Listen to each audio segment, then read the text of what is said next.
Welcome to your the 4th of June market and tech update where finance meets innovation. Markets opened in the green today, shrugging off weaker than expected job numbers.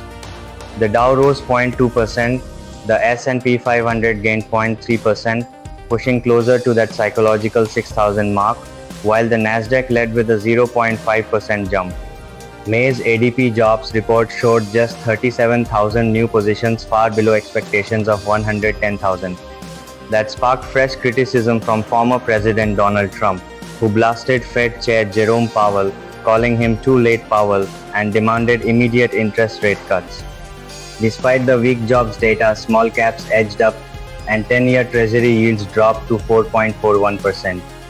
Oil prices climbed with West Texas Intermediate trading near $63.40 a barrel. Apple stock rose 1%, despite being downgraded by Needham over valuation concerns. Nvidia continues its AI-fueled rally, reclaiming key levels, while Broadcom gained ahead of earnings. CrowdStrike took a hit, down nearly 7% despite beating earnings expectations. In contrast, Guidewire soared on a 238% earnings surge, and Hewlett-Packard Enterprise jumped over 7% after a strong quarterly beat. Big move for Wells Fargo, up more than 2% as the Fed lifted its asset cap from the 2018 fake account scandal. In tech, Samsung teased an ultra version of its Galaxy Z Fold, with AI features optimized for foldables aiming for serious productivity users. No word yet on the long-rumored Trifold model.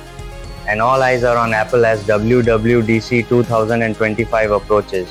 iOS 26 is expected to bring a major redesign inspired by visionOS with glass-like UI, translucent floating menus, and rounded elements. We are also expecting smarter battery features, AI-enhanced Siri within apps, a revamped Shortcuts app, and a new gaming hub. Plus improved CarPlay, AirPods with live conversation translation, and an AI-powered health app with food tracking and coaching. iOS 26 drops support for older iPhones like the XR and XS, but will be available on models from iPhone 11 and up. That's your quick market and tech update for the 4th of June. Stay tuned and stay informed.